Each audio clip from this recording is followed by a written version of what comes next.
Hello, my name is Viviana, and today I'm going to be talking to you about narcolepsy. Narcolepsy is defined as a chronic sleep disorder that disrupts the sleep and wake cycle. It comes with an excessive daytime sleepiness, and there are two types of this disorder. Someone can be diagnosed with narcolepsy or narcolepsy with catalepsy. If you are diagnosed with narcolepsy with catalepsy, you are going to be experiencing a sudden episode of muscle weaknesses along with the excessive daytime sleepiness. There are still many unknown factors that can cause narcolepsy. What is known is that there is a lack of hypocretin producing neurons that lead to this disease. A hypocretin neuron is also known as orexin. This neuron is what regulates how awake someone is along as it also regulates other things. It is also known that the gene HLA-DQBI is related to those who have narcolepsy.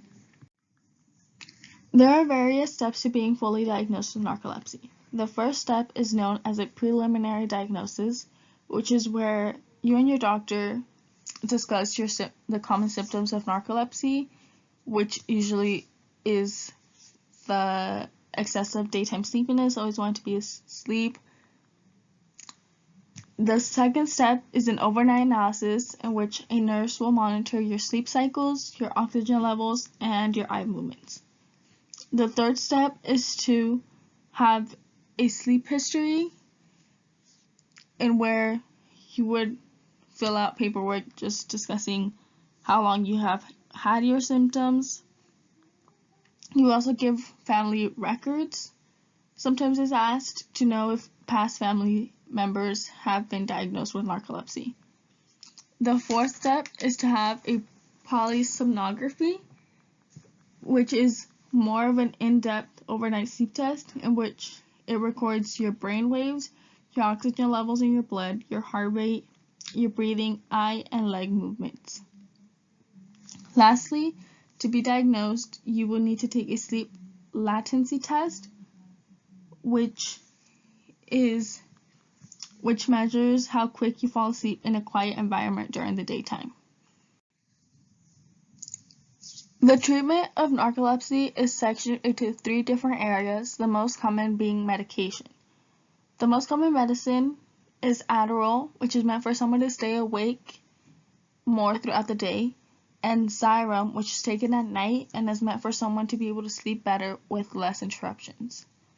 Doctors also recommend a change in lifestyle, which includes a better sleep hygiene, which just refers to a more strict and consistent sleep schedule.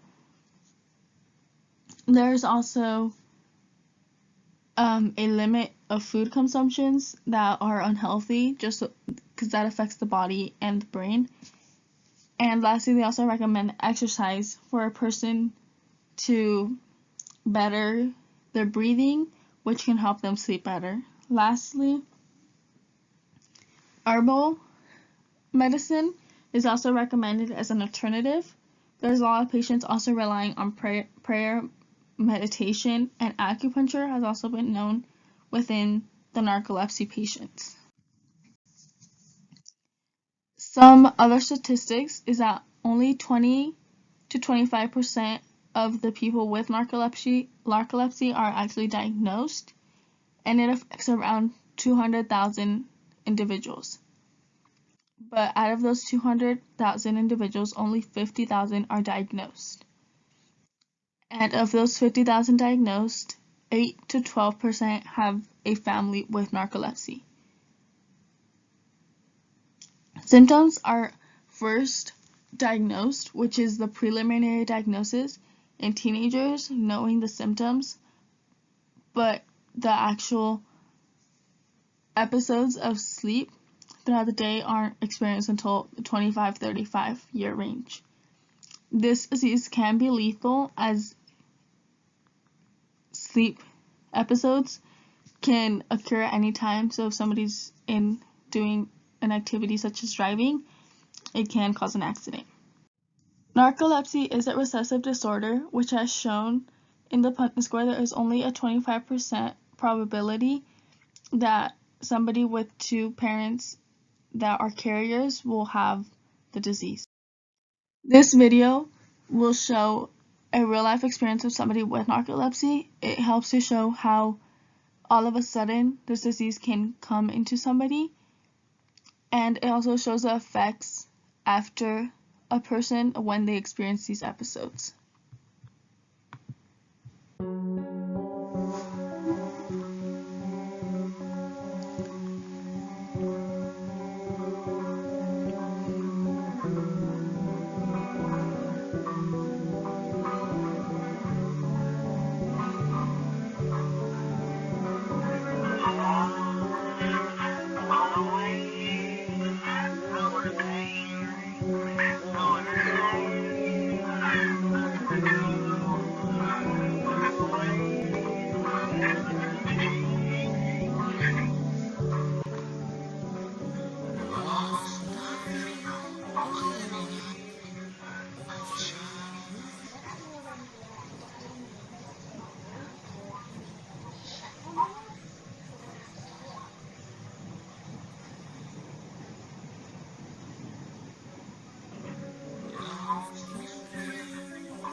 So as explained in the video at the end, she did mention how she had been tired for a long time, which can bring the symptoms to be even harsher than they regularly are.